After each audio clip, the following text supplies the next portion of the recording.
Hey, what did you say? This is Boz at Men Speaking Out, and I am here with my brothers, and we are here to honor the esteemed, the honorable I John A. am here. Shabazz on his birthday. And let me let my brothers introduce themselves. And of course, you all know me. This is Boz, or otherwise, as Brother John would say, Jamila Dean. And I'm going to go ahead and pass it over, to the next man next to me. Go ahead, my brother. Yeah, it's Daoud. Just Jamil, I'm just glad that you put this together. Really looking forward to sharing some stories and thoughts, and I pass it on to Nasir. Yeah, Nasir, the number 5 boy. Yeah, I'm glad too, Jamil. You put this together, man.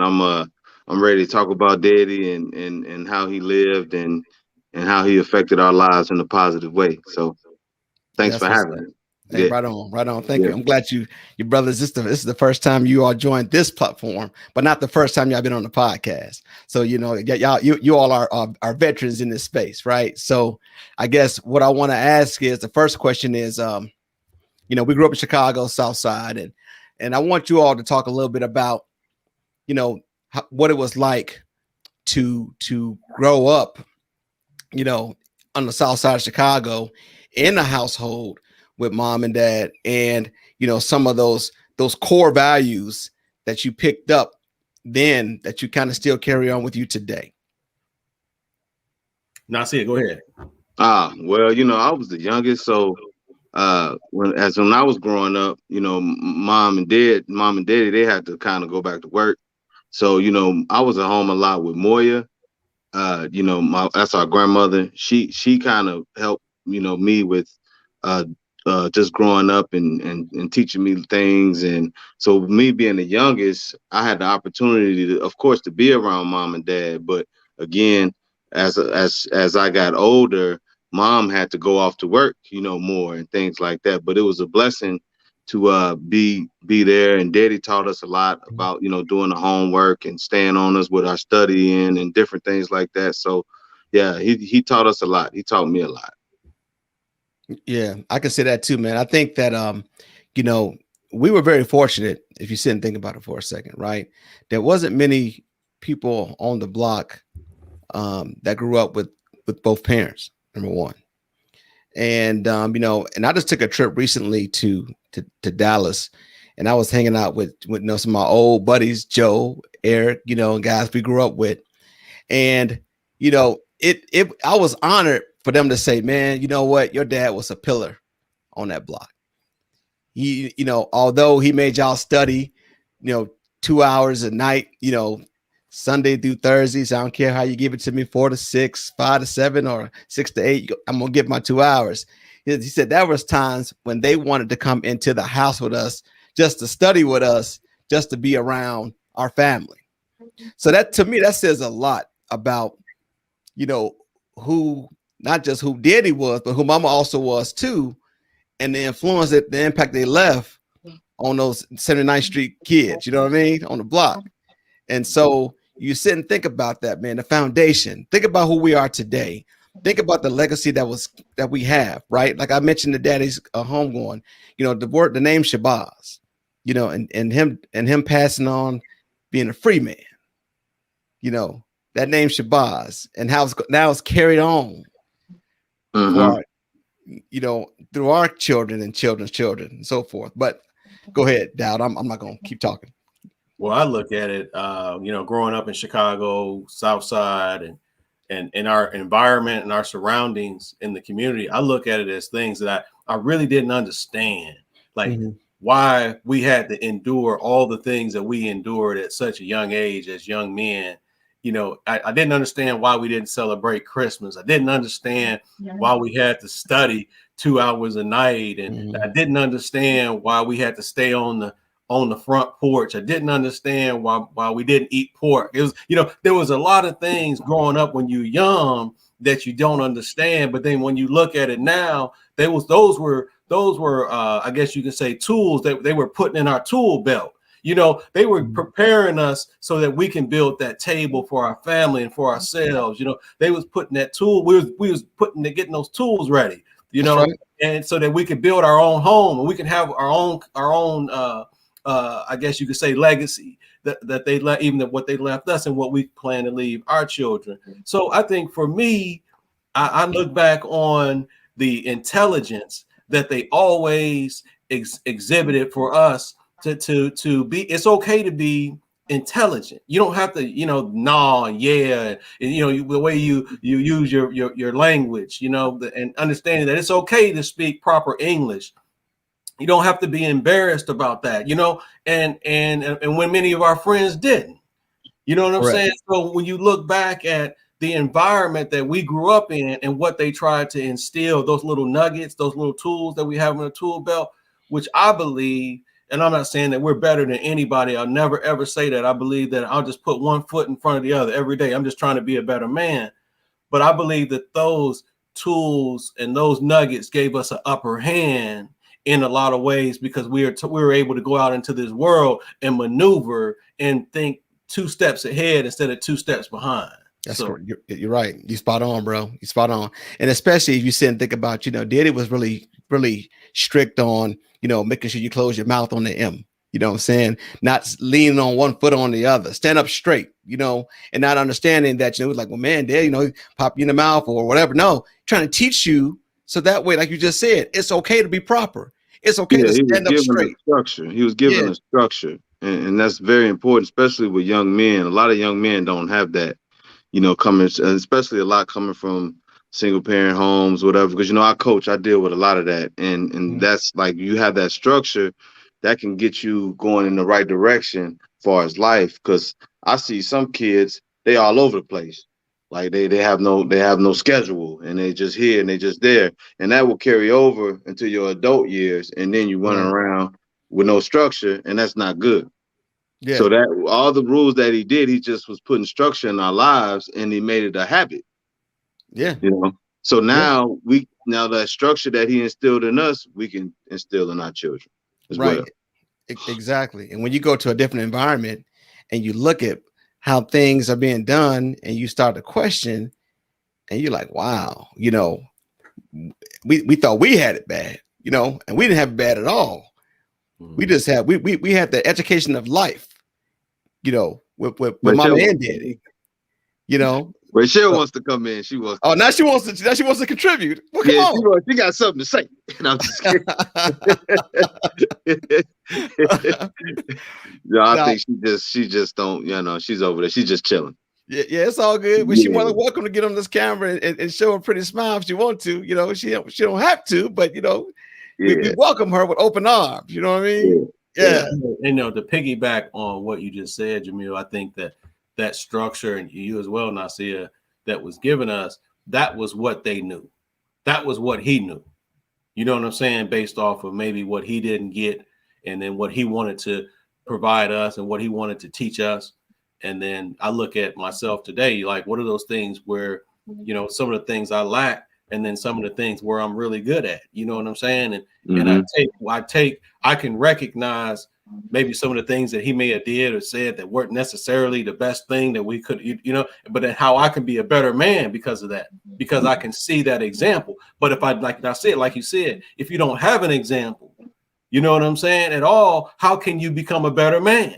Yeah, You spot understand on. what I'm saying? Or a yeah. better parent. So, you know, I got a lot of takeaways, man, good and bad. You know, it wasn't all good. You know, we had Yeah, our moments, but I take and I look at that and I say, how can I be a better man by watching a man? You know what I'm Yeah. saying? That did the best that he could. right, And right. that's what parenting is all about. It's all about you giving your children something that you never had. So Mhm. what daddy never gave to us, or some things that, you know, he wasn't an emotional guy. He wasn't, you know what I mean? He wasn't too big on emotions. Right. So what I try to do, I try to give my son my emotions, because he never gave that to us. And that's what it's Mhm. all about. Parenting is being a better parent than the parents before. And then our kids, again, will be better parents than we were, That's you correct. know, hopefully. So, you know, it's all about moving up and moving in the right direction when it Mhm. comes to like generational parenting. That's very important. So he laid that foundation for us to be better parents and to, give our kids the structure and the discipline and the things like that. So then again, our kids could do better than we did. Yeah, no doubt. Yeah, And that's very important. and let's sit and think about this for a second, right? Let's sit back and think about it for a second. Now, we grew up on 79th Street in Chicago, Illinois, The late nine. 70s. Yeah, the nine, right? Late 70s, early 80s, all right? 80s. Yeah. That's what we grew up with. And so if you sit and think about that for a second, Inglewood, dealing with drugs and gangs and everything that we could have fell into, but there was another plan. Yeah. That was another plan for us. And like you said, Dow, wasn't all peaches and cream. We had our ups, we had our downs, we had our days we cried and days we were sad and days we was happy and so forth, but in the end, I think that we okay today. And I think that played a huge, huge role. And even seeing the fuck ups, pardon my language, I think that also helped us too. And seeing the mess up. So Daddy, he wasn't perfect. He was not perfect. I'm not going to get on this podcast and lie, say my dad was the best thing that's sliced bread. He was my dad. He was perfect for us. You know what I mean? So that's what I'm saying. I think a good maneuver that he did. Again, I left Chicago at 8 or 9 years old. And this was like what we leave 86. Yeah. Yeah. So I was like 9 years old. So like, I think for me, what it did for me, and you guys was a little bit older, he got us in a new environment to where we met different people. We met people evolved from all walks of life. You know what I mean? We went to a foreign land, the move to Germany. We went to a foreign land. So we had to kind of like adapt to a new environment. And actually, I think Germany really did us some justice as far as us knowing people, because we didn't build relationships with people that we deal with till today from Germany. So I think that was very important. I know for me, because I know if I stayed in Chicago, things wouldn't probably been the same for me. You know what I mean? Mm-hmm. Yeah, I know things wouldn't have been the same for me. So like, I think Germany, it kind of opened us, it kind of opened up doors for us. It made us see the world, and it took us to where we are today. I think that was huge. I think that was real huge, because a lot of guys we was in Chicago with, they ain't make it. They ain't make it out because they couldn't leave. So it was a blessing that we got out. It's a blessing that we got out, and Daddy just made the right move at the right time. I think it's all about timing. And he got us out of there right before we started turning over, because we could have went left, really fast, because that's what the environment we was in. So, it's everything happened for a reason, man. I think that was a huge blessing for us to get out of there. And, now we're here today. I mean, I said, to dig a little bit deeper in regards to what you just said. I mean, if you think about it, in the 70s, in the early 80s, they started taking away all the trade programs out of the high schools in the city. You know what I'm saying? And not everybody is a college, is college bound. You know what I mean? And then crack cocaine hit the scene. So now I have no way to get a skill locally, in my high school. Like normally you could graduate from high school, man, you go straight to, work for GM or Toyota, or, you know what I mean? Come out as a pipe fitter or whatever, electrician or whatever, and you look at what Chicago started. They started taking away those programs right as Jamil was coming into high school and Omar and them were coming in. They started taking away all those programs, man. So those guys on the street had nothing, no real programs to get a skill. So what happens? You turn to the streets. You know what I'm saying? So, like you said, timing was everything, man. It got us up out of that environment, man. Yeah. And like you said, it was a big move. It was a big move, but you know what? It was needed at the time. Yeah, man. Timing was everything. I think that it was a big move. Couldn't you? No. Yeah, trying to echo off what you said. Nasir, about the whole Germany move. That was huge for especially us. Me coming into high school. You know what I'm saying? Coming into high school as a freshman and seeing, not being influenced with, what was going on the block, and have an opportunity to broaden my scope and become more diverse in the people I knew, knowing that there was more than just black folks here, on 79th Street, and get an opportunity to meet folks in different races and places and genders and so forth. and Diddy made that happen. Yeah. He made that happen, which changed all of our lives.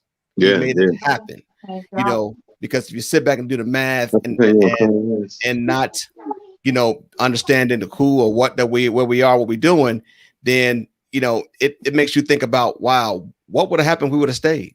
What would have happened if he didn't ever want it better for his boys? Hey, come on over here. Hey, Rachel want to say something about the Germany move. I don't want to get involved in the picture thing, but I stayed, Jamil. I know that. Thank you. We still love you. I know. I came back and saw you in '89. Yes, but Rochelle, you had to stay because you had to hold down the fort. You had to hold down the house. You had to hold down to make sure the the mansion wasn't all in one piece when we got back. You know what I mean? Okay, sorry. We got a little call coming in. That's somebody calling for a station identification. You know what I mean? So once again, this is Men Speaking Out, and we're talking about the Honorable John A. Shabazz, Brother 59X. And we just wanted to make sure that we honored him today on his birthday, September 23rd. Today, my father would have been 85 years old. Oh, I'm sorry. Our father would have been 85 years old. And as you can see from the pictures, he's a very distinguished man, just awesome in his own right, and brought us up with the mindset of structure, with the mindset of getting a good education, and being and honoring and carrying on that Shabazz name to where he started the legacy moving forward. So what I want to do real quick, I'm sorry, go ahead. I was just going to say, I think, this family, mom and dad, and I think we've made a lot of sacrifices, just to allude to what Rachel mentioned about, staying in Chicago, and with how the federal government worked, that was a huge sacrifice that mom and daddy made, their baby girl still in Chicago, with her children, and Deborah in Chicago with her children, you know what I mean, at a young age. And that was a huge sacrifice, man. And it was a sacrifice that I think that both, mom and dad, that they wrestled with that. They wrestled with that decision. I think in order for him to get to the point where, he needed to be, that was a necessary move that needed to happen. Because, if you know anything about the federal government, sometimes you got to move to different locations in order to get promoted. You know what I'm saying? And that's just kind of how it works. But that was a sacrifice. And I think mom and dad made those sacrifices. And I think at the end of the day, we are all maybe better off for those sacrifices. We've learned from those sacrifices that were made. Yeah, no, I'm with you, bro. I think what I want to do now shifted a little bit. I want to ask you all, we always talk about, name a time or give me an example of something, right? So I want you to give me an example. I'm sorry. Or name a time, I guess, where you did something and Diddy kind of got on you about it, and you knew you was wrong, you knew you deserved it, and you just kind of felt like, I didn't think it was gonna be this bad. You want me to start first? Yeah, go ahead. Start first. Okay. This was probably, I was maybe 7 years old. About maybe 6 or 7 years old, and I was eating some cornflakes on the table in the kitchen, and then Daddy had some some tax papers or whatever he was doing, right? So somehow I was pouring the milk, and the milk spilt all on his papers, man, and he whooped me like none other before. Like, that was an ass whooping that I would forget. It was crucial. Man. And I think it was an extension cord, and I might have been naked. No, I'm just kidding. It wasn't that bad. It wasn't that bad. But he got me real good. Yeah, he got me real good. Mama did the switch from the tree. Right? Yeah. The music juice. Music juice. Yeah. So that was one memory of Daddy that I will never forget. And it was like, man, and to this day, She wants to talk about a memory I too. want to talk about memory. I'm not coming to the camera. So I remember coming home or being home and daddy coming in the house and he came over to me and he said, "Hey, Rachel, how was school today?" And I said, "It was good." He was like, "Well, what did you learn?" So I went through this whole thing of everything that I learned. He said, "You know what? It's funny because I was at the school today and you wasn't in class." And then I got put on the punishment for a month. Yeah. Wow. Wow. I Yeah, remember this. no joke. Yeah, man. I remember when Abdul, we was in Germany. We was in Germany. And this is when Abdul broke his leg, his femur bone. And now here I am out with my people, at the bowling alley, hours way before this stuff happened, right? So we out the bowling alley, I'm off base, we hanging out, doing what we doing as teenagers. And then, I got the car though, because I was driving. And then I get home and I found out Abdul went to the hospital. He chasing dog, chasing him. He fell, broke his leg. I was like, oh man. And then he gonna tell me, well, brother, where was you at? You should have been here. And I was like, I should have been here. What do you mean I should have been here? He was like, yeah, your brother broke his leg. We had to call the ambulance. You should have been here. Take him to the hospital. I was like, and I got in trouble giving them keys to that car, brother. You can't be driving it no more. You should have been here. I was like, oh man, I was like, it's my fault because he broke his leg running from a Shih Tzu. Shit. Yeah, that was a little poodle or something, wasn't he? Yeah, a little poodle. Yeah. Yeah. I was like, okay. He brought that shit on himself. No. Yeah, you know what I mean? And he is breaking his leg, you know what I'm saying? I got in trouble for the shit. I was like, okay. I chalked it up. I took it for the team. I said, okay. Yeah, little Benji dog. What about you, Dad? What memory you got to share? Shoot, man, I remember, man, I got quite a few of them. I just remember, the last couple of years, Daddy had asked me to do something for him and, make a couple phone calls and do some other stuff. And I got busy with work. And I just remember him calling me like the next day. He said, "Hey, brother, did you make those phone calls for me?" And I said, "Oh, no, Dad, I didn't get to him. I'm going to go ahead. I'm going to write it down. I'm going to get to it tomorrow. I apologize and get to it." He said, "You know what, brother?" He said, he said, "You know what? Don't even worry about it." He said, you brothers. He said, what did he tell me? Oh, he said, you brothers are, you brothers are useless. But I knew what he was getting. He was just upset because he had asked me to do something and it took me a day or two to get to it, man. And I'll never forget it, man. When he, the tone in his voice, this was, only a couple years ago, but the tone in his voice and the way he spoke to me, and I'm a grown man in my 40s, and how he spoke to me about, something that he asked me to do.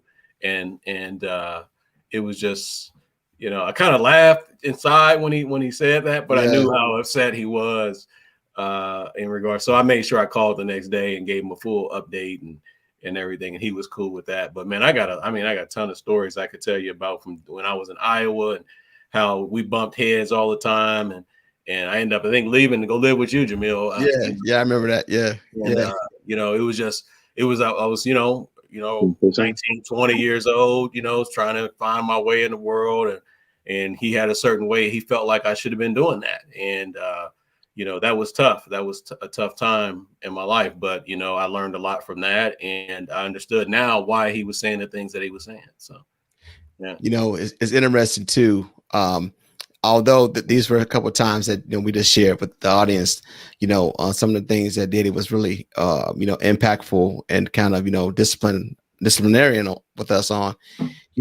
There were also things that he taught us that there were life lessons too as well. And I sit back and I think about, like I said, we talked about the whole studying, and that giving us discipline, the whole yes, ma'am, no, ma'am, and sticking with that even up to the day he passed. I don't ever recall myself saying yeah to my father or no, ever, and sometimes I think that some of these kids nowadays, or some of these parents for that matter, when I may say yes, ma'am, to somebody, or that's maybe my elder. Like, you ain't gotta call me that. Don't. That's my mama. Don't call me. Don't say yes, ma'am, to me. And I'm gonna sit back looking like, well, that's a respect thing our parents taught us. So and I think that sometimes, people aren't as accepting. They want respect, but they don't know when they're receiving it. You know what I'm saying? And so I think that sometimes that can be an issue because it kind of trickles down to our children, right? I'll make, like, my grandson, I'll make him say yes, sir, to me, period. And then I get, like, when I ain't got to say yes, sir, to you, oh yeah, the hell he do. That's going to be a requirement. Well, that comes from daddy and mama, sister Aziza, brother Nasir, brother Mr. Davis, brother Daniel, brother Ahmed. They come from all these people that was in our circle that we were associated with daddy. One of the things, Jamil, to add to that is one of the things is that he was like you mentioned earlier, mom and daddy were just different. You know what I mean? When you talk about the block, growing up on the block and the people that we hung around with and the type of discipline and the sacrifices and the type of love that they gave and the structure that was in the household, all those things it was a purpose and a reason behind all of it. And a lot of it stemmed from the Nation of Islam. A lot of it stemmed from how they grew up, but I think, Daddy joining the Nation when he did, because he wanted something better. He got tired of people looking down on the black man. He wanted somebody to look up to the black man. He wanted when you see him, you're going to look up to him. You're not going to look down on him. Mm-hmm. And you're not going to look down on his family. You're not going to look down on his children, because I'm going to prepare them for this world. And I'm going to be hard on them. And I may be rough on them. And I may not be the nice and kindest guy in the world, but you know what? They won't be able to say that I cheated them because I didn't give them the tools that they needed. That's right. Or whatever the case may be. That's right. And at the end of the day, that's what mom and daddy was all about. And a lot of people, man, today, they're scared to discipline their kids. If you see the kids that's running around shooting and killing each other, where are their parents at? Yeah. You know what I'm saying? We can't get mad every time there's an altercation or something in our community. And Daddy talked about the police thing, how the all the stuff that was going on. He said, where are the parents at? How do you conduct yourself in public? Yeah. You see what I'm saying? Yeah. So that you can get to the next situation. You know what I'm saying? Or whatever it is that you're trying to do. So, and then you can have your day in court. You know what I mean? He was always about the law. You know what I mean? Well, we can get the law to take care of this. Remember, because he was an accountant and he was very methodical about how he went about his business. Yeah. But he was always big on, well, shoot, the law, you need to get a hold of an attorney and do this, and that. So that was his way of handling things, and other people have other way of handling things, but they just gave us the tools.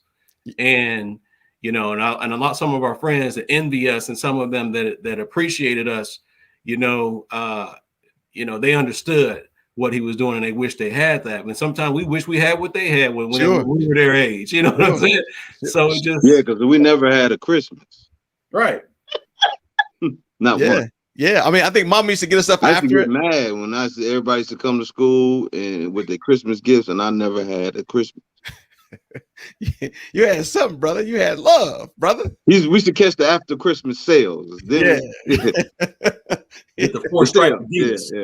Yeah. Mama always tried to compensate a little bit. Tried to blend in a little bit. Yeah, she tried to, you know what I'm saying? But my boys walking around with Nikes. I got Pro Wings. You know what I'm saying? Hey, you know what I mean? Yeah, Lottos and shit. Right. Yeah, you know what I'm saying? 4 stripe Adidas. Yeah. You know what I mean? But look how many of us was though, right? You had to feed us, houses, clothes. Yeah. There was a lot of us in that house, man. I mean, it was a lot of us in that house at one time. Mixing water with pet milk. Yeah. Yeah, putting cereal. Yeah, I remember it all, man. Hey, but I'm gonna tell you something. Though. I know this is about daddy, but I gotta mention this about mama though. Mama never did let us go to school hungry. She never did. Yeah. She always made sure We Them had old the boys, syrup. when they walk out the house to go to school, they had breakfast. But I'm gonna tell you something though. Even though Mama didn't let you go to school hungry, they just so let you go to bed hungry because the kitchen was closed. That's right. Yeah. Yeah, that's another thing too, right? You Yeah. know, you been creeping down, brother. What you doing in this kitchen, brother? The kitchen is closed. Yeah. Yeah. You go to bed, stomach growling, like, oh Yeah. man. Yeah. When I was in Chicago, I used to memorize what steps squeak. So when I used to walk up 2 steps, then I skip 2. Then I could go down, walk 2 more, then skip another one. Then I get in the kitchen and do my thing. But if I missed a step, I was dead meat. Yeah, man. You Yeah, waking man. up, coming in there. The Yeah. kitchen is closed, bro. Yeah, Do the you, Past kitchen is 10 o'clock. closed, brother. Yeah, yeah. do you You know, guys remember? Nasir may not remember. He may, but do you guys remember every Friday night when Daddy would come home from the office? He would bring us like the Doritos and popcorn and 7 mothballs Up. and yeah, 7 Up. 7 Up Doritos. I Yeah. remember that. That was our treat. And then we'd sit around and watch TV. And remember, he bought us the Atari. I think it was Atari, the first Atari when it came out. Yeah, it was Odyssey. It was an Yeah. Odyssey. Yeah. The Doritos. I remember them. I used to eat them all the time. That's what got my blood pressure high. and you all also remember too. We used to go for them. We used to go for them. I had high blood Go for pressure. them too. drives, right? We Yeah. used to take rides. That we used to do. It drives around the Dan Ryan and Show you on the the buildings east. and the lights. Yeah. Yeah. And here we are thinking, man, let's go for we're going for a ride tonight. Everybody in the block wanted to come too. Joe Yeah. up in the car. Get off the Throw block. the kitty, You know too. what I mean? Yeah. And Yeah. and Burn also the house too. down. Have so silly. Have Daddy ever cooked Chinese rice for y'all? No, You he used to make tried. some. He used to make some what was that? Some tuna casserole. That shit. That's brother. And watermelon. Cut up a slice of watermelon up and some tuna casserole. Yes. I didn't like his oatmeal either. I didn't like his cream of wheat. It was too lumpy. It had lumps in it. And his pancakes was horrible. Yeah. Yeah. Brother, Yeah. brother, you need to go. You need your fiber, brother. You need to go ahead. And eat this. Yeah. Hey, get you some of that wheat germ, bro. Yeah. Yeah. So that body balance. Yeah. Yeah, boy. Yeah, oh my goodness. Now you're taking me back now, man. Yeah, man. Oh, you're taking me back. But I will say this. And you Nasir and Dow, you can attest to this. So can Omar. When we all played sports in high school, y'all was in middle school, elementary, Mom and Daddy did their rounds. They did their rounds. They made sure they came support our games. You know what I'm saying? You know, although Nasir would make his little shots and smile running down the court, my mom was always there rooting them on. They would always come to our football games, soccer games, or whatever. Now I don't know if I play soccer, but baseball games. But they always would be supportive during that time frame. And that right there, stuff like that, small stuff like that sticks with you. You know, here I am almost pushing 50 years old. Small, but it's big, man. Yeah. Small, but it's big. And it makes you realize, you know, them little times and snapshots in your life. You know what I'm saying? Them little snapshots in your life makes you realize how important, you know, things are. Mm-hmm. You know what I mean? So it just makes you think and it makes you appreciate the times. So, you know, what I want to do is before we close out, fellas, I kind of wanted to, you guys can think of any old sayings, any expressions, or things like that Daddy would say, or, you know, that you remember him by, you know, just something in general, you know. I got a saying. Daddy used to say, people make time for what's important to them. Mm-hmm. Yeah. That was something that he used to always say, even later in life. He always told me that, you know what I mean? Sometimes, you know, I regret because in my phone, I got some of his, and that's why I got this Galaxy 8, because I got a lot of his messages in his phone. Yeah, you can transfer them. I could transfer them? Yeah. Okay. So that's why I ain't really want to upgrade to the iPhone, because you know what I mean? So don't talk about my phone, y'all. It's real sentimental. Okay, I got some sentimental stuff in his phone with Daddy messages and pictures and things like that. But, you know, one thing we take advantage of is time. You know what I mean? We always thought, you know, I see him call me sometimes and not pick up because, you know, I'm doing this, that, and the third. And then, you know, now I wish I could call. I wish I could see that 488-0470 number in my phone. You know what I mean? But so we got to take advantage of the time that we had, especially with our family and things like that. And we got to treat each other right, because that's what mama and daddy would want us to do. You know what I mean? So, like, at the end of the day, that's what it's all about, man. Us getting along and just, being a family. And at the end of the day, that's very important. You know what? That's huge. Nasir, thank you for sharing that. I think for me, Daddy told me one time, he called me, and this is just something he said to me. He left me a voicemail, and it stuck with me ever since. He said, Jamila Dean, just giving you a call. Your days to call like that, right? Just call you at random. The messenger always said, keep an eye on your family. Keep your family under surveillance. Under surveillance. You know what I mean? All the time. And so that right there is near and dear to me, because I still got the voicemail, just like you, Nasir, and I don't want to ever delete it. As a matter of fact, me and IT, I copied it and downloaded it, made it to a MP3 file.